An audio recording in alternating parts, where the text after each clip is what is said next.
ایک ایسی قوم جس پر اللہ تعالیٰ نے اپنا دردناک عذاب نازل فرمایا، اس قوم کے تمام لوگوں کو بندر بنا دیا۔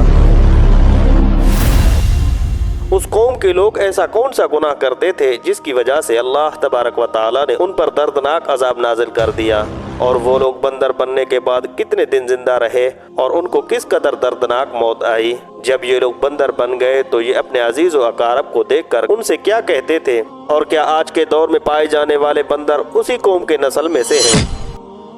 حضرت داؤد علیہ السلام کے قوم کے 70,000 آدمی عقبہ کے پاس سمندر کے کنارے ایلا نامی گاؤں میں رہتے تھے، اور یہ لوگ بڑی فراخی اور خوشحالی کی زندگی بسر کرتے تھے۔ اللہ تعالیٰ نے ان لوگوں کا امتحان اس طرح لیا کہ ہفتہ کے دن مچھلی کا شکار ان لوگوں پر حرام فرما دیا اور ہفتے کے باقی دن میں شکار حلال فرما دیا، مگر اس طرح ان لوگوں کو آزمائش میں مبتلا فرما دیا کہ سنیچر کے دن بے شمار مچھلیاں آتی تھی اور دوسرے دنوں میں نہیں آتی تھی۔ تو شیطان نے ان لوگوں کو یہ ہیلا بتا دیا کہ سمندر سے کچھ نالیاں نکال کر خشکی میں چند حوض بنا لو، اور جب سنیچر کے دن ان نالیوں کے ذریعے مچھلیاں حوض میں آ جائیں تو نالیوں کا منہ بند کر دو اور اس دن شکار نہ کرو، بلکہ دوسرے دن آسانی کے ساتھ ان مچھلیوں کو پکڑ لو۔ ان لوگوں کو یہ شیطانی ہیلا بازی پسند آ گئی، اور ان لوگوں نے یہ نہیں سوچا کہ جب مچھلیاں نالیوں اور حوضوں میں مقید ہو گئیں تو یہی ان کا شکار ہو گیا۔ تو سنیچر ہی کے دن شکار کرنا پایا گیا جو ان کے لیے حرام تھا۔ اس موقع پر ان یہودیوں کے 3 گروہ ہو گئے تھے۔ کچھ لوگ ایسے تھے جو شکار کے اس شیطانی ہیلا سے منع کر رہے تھے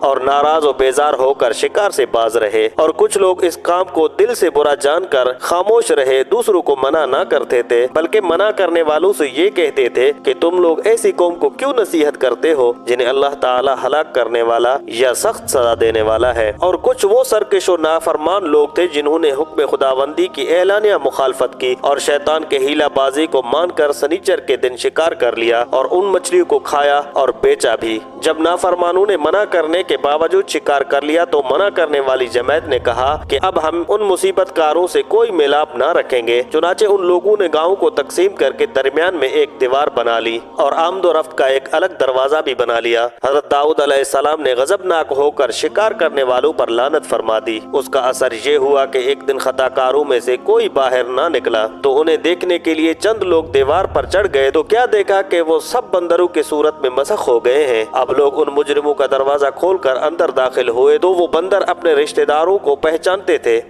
اور ان کے پاس آ کر ان کے کپڑوں کو سونگھتے تھے اور زار و زار روتے تھے، مگر لوگ ان بندر بن جانے والوں کو نہیں پہچانتے تھے۔ ان بندر بن جانے والوں کی تعداد 12,000 تھی۔ یہ سب 3 دن تک زندہ رہے اور اس درمیان کچھ بھی کھا پی نہ سکے، بلکہ یوں ہی بھوکے پیاسے سب کے سب ہلاک ہو گئے۔ شکار سے منع کرنے والا گروہ ہلاکت سے سلامت رہا، اور صحیح قول یہ ہے کہ دل سے برا جان کر خاموش رہنے والوں کو بھی اللہ تعالیٰ نے ہلاکت سے بچا لیا۔ شیطانی ہیلا بازوں میں پڑھ کر اللہ تعالیٰ کے احکام کی نافرمانیوں کا انجام کتنا برا اور کس قدر خطرناک ہوتا ہے، اور خدا کے نبی جن بد نصیبوں پر لعنت فرما دیں وہ کیسے ہولناک عذاب الہی میں گرفتار ہو کر دنیا سے نیست و نابود ہو کر عذاب نار میں گرفتار ہو جاتے ہیں اور دونوں جہانوں میں ذلیل و خوار ہو جاتے ہیں۔ پیارے دوستو، اصحاب ایلا کے اس دل دہلانے والے واقعہ میں ہر مسلمان کے لیے بہت بڑی عبرتوں اور نصیحتوں کا سامان ہے۔ کاش اس واقعہ سے مسلمانوں کے قلوب میں خوف خداوندی کی لہر پیدا ہو جائے اور وہ اللہ اور اللہ کے رسول کی نافرمانیوں سے منہ موڑ کر صراط مستقیم کی شاہراہ پر چل پڑیں